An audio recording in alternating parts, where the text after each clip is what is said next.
To begin with, I'm showing you the photo which I will be using as a reference. Because I want to respect people's privacy, I can't show you every detail of this photo, but you more or less get the idea. This is a scene at the beach. I took this photo myself a couple of years ago. Before I begin, I should make this very clear that the goal here is not to copy the photo. The photo is simply used as a point of reference. And for that reason, actually, I don't really like to use other people's photos. Even if I have permission to use them, I prefer to use photos which I took myself. The first reason why I prefer to use photos which I took myself is that I have been at the scene or I have seen the object which I'm going to be portraying, and so I also have a pretty good memory of how this moment looked. The photo is just a quick way to capture and freeze the moment in time. We need to remember that with every photo there is some degree of lens distortion. The colors change a little bit, so it is not exactly an accurate representation of reality. Also, it is seen through the eyes of the photographer, so if it is someone else's photo, they have already applied some level of creativity to it. And what you want when you're painting an original is you want to be creative yourself. And when I take the photos myself, I'm the one who actually decides the composition. I'm deciding what angle to photograph the scenery or the object from. I choose the exposure, the lighting, although I don't get to decide the light source. I definitely decide the light angle, and I decide this by positioning the camera in a certain way. I decide what kind of mood or atmosphere I'm going to convey with this image. And although the scenery already has an atmosphere, I still have made choices in terms of what I want to portray. Here I'm starting on a blank piece of canvas with a basic outline of more or less how I want the composition to be. I start by painting the sky first because it is the sky that sets the atmosphere of the painting and the environment in general.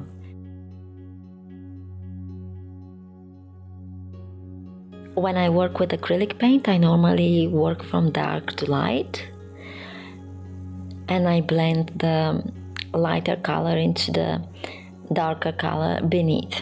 However, when I start the painting, I like to start with the color which is closest to the background color. In this case, the background color is the color of the blank canvas, and so I'm starting with the lighter blue. This is because our brains may not be able to recognize or evaluate the tones of the colors accurately. You probably have seen quite a few optical illusions which prove this point, how the same color looks completely different depending on what other colors are surrounding it. We tend to interpret color relatively in terms of what the context is. So depending on what the surrounding colors are, this is how we are going to see each color. So when I'm starting with white, I start with the lightest color in the painting, because the more different the color is than the background, the more likely I am to misjudge what the color actually is. And that is why I like to start working with a color which is closest to the color of the background, and in this case it is white, so I'm starting with the lightest color, which is blue. I add a bit of blue to the top, and where the horizon is, I blend in some lighter color, which I prefer to use ivory. At the top I start painting with blue, and I like to blend it out with some ivory towards the horizon. In order to get the colors of the rocks, I'm mixing the brown colors with the blue I used for the sky. I don't really like to use white when mixing, because instead of making the colors lighter, it actually just dilutes the color of the paint. You're not necessarily getting a lighter brown, but you're getting a color which is less brown, and it has more pink tones to it. In order to get lighter brown, you need to first of all establish what is the color of your light source and mix the browns with that color. Now here you're looking at the cliffs, which are actually in the shade, so all the light they're getting is a reflective light, and they're reflecting the color of the blue sky. Also, there is quite a bit of humidity from the sea, and it has a little bit of hazy atmosphere, and for that reason I'm blending it with the same blue which I used for the sky. This will also give the effect that the cliffs are further back, because by using some of the blue you are actually creating the effect of the atmospheric perspective, which you would get if you're looking at mountains which are very far in the distance. They tend to appear blue.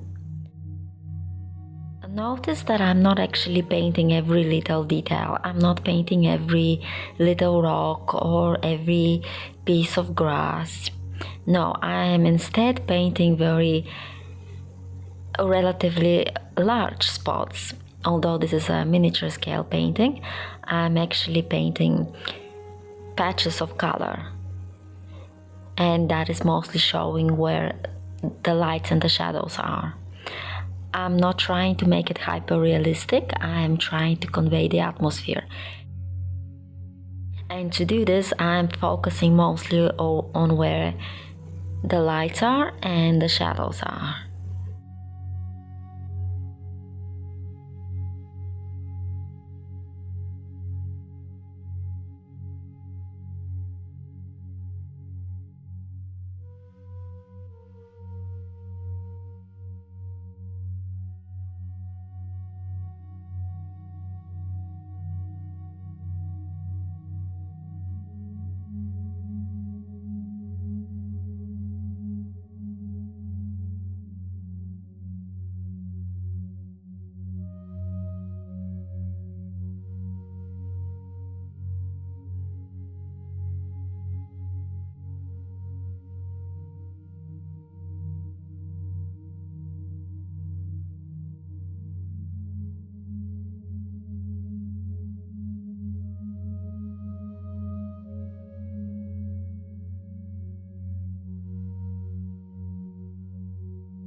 The next step is I start coloring in all the little details, the little chairs and the little umbrellas and everything.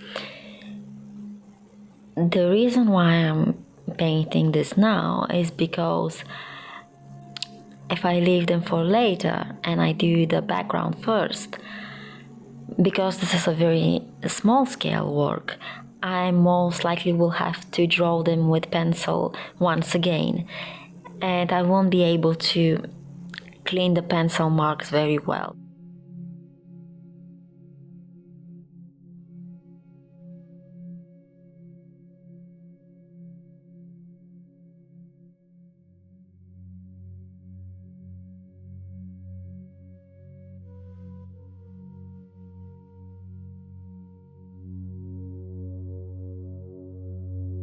When I start painting the surrounding background, it really doesn't matter if I go a little bit over the umbrellas and the chairs and the small details.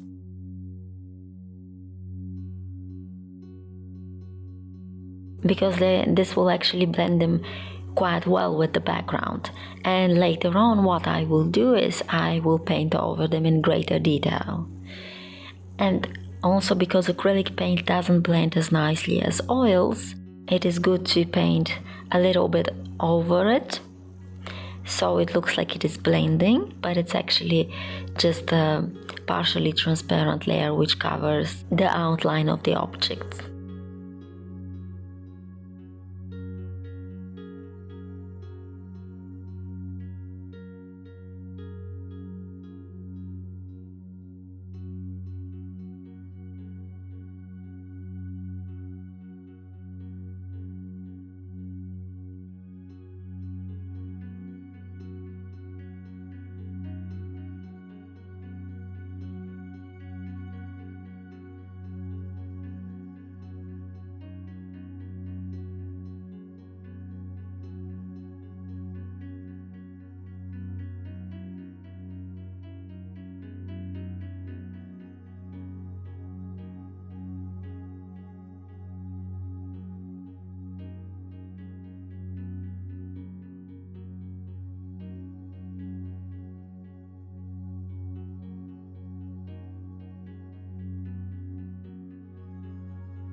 Then I begin by painting the sea. There is not much visible from the sea here.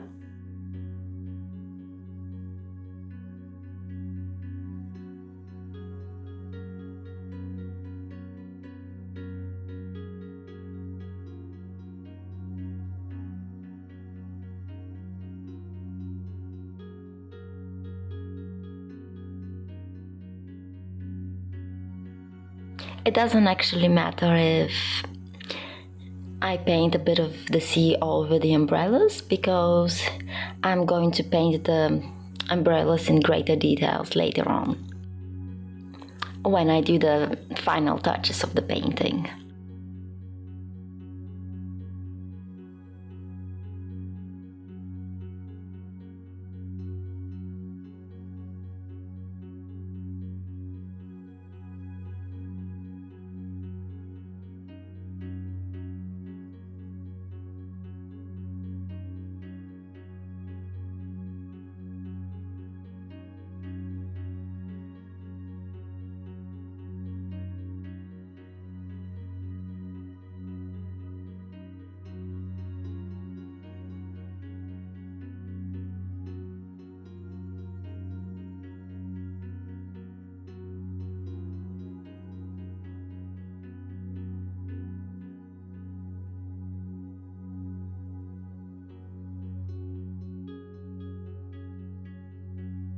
When I get to finally painting the sand, I apply the same principle which I used when I was painting the rocks.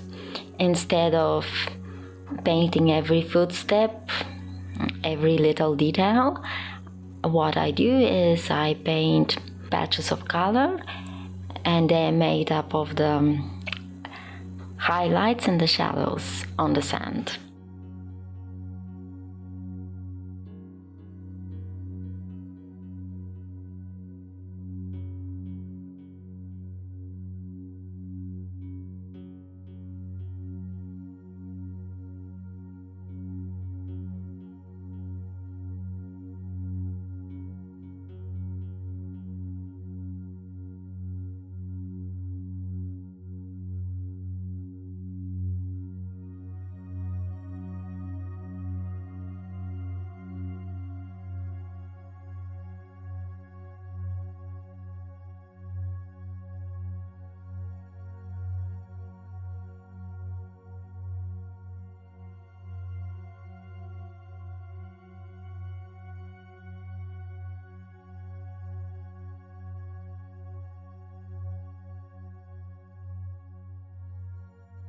Now the final stage is perfecting the little details. Like I mentioned earlier, that at the end of it I will be painting the umbrellas again and the little chairs.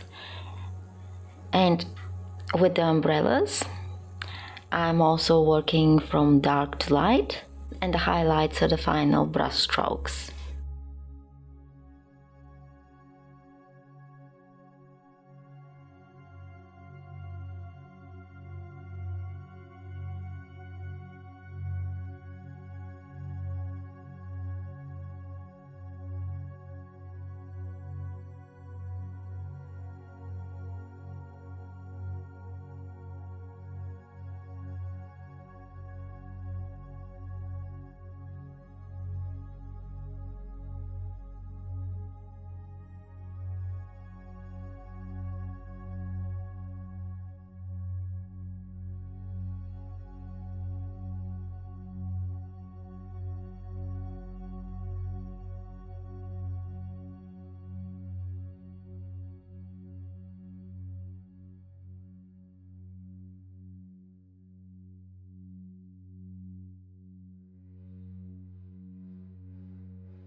And the final stage is I'm adding the very fine details, and I am painting the little humans.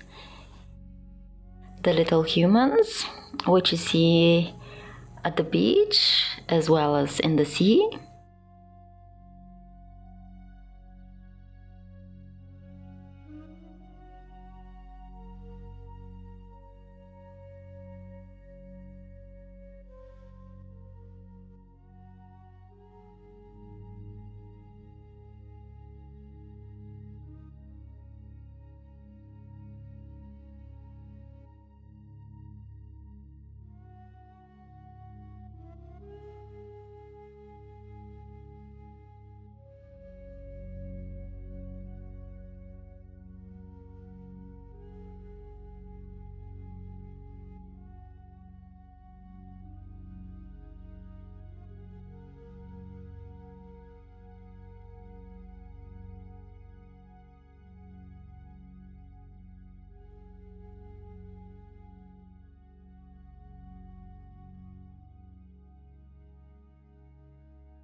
And this is the end result.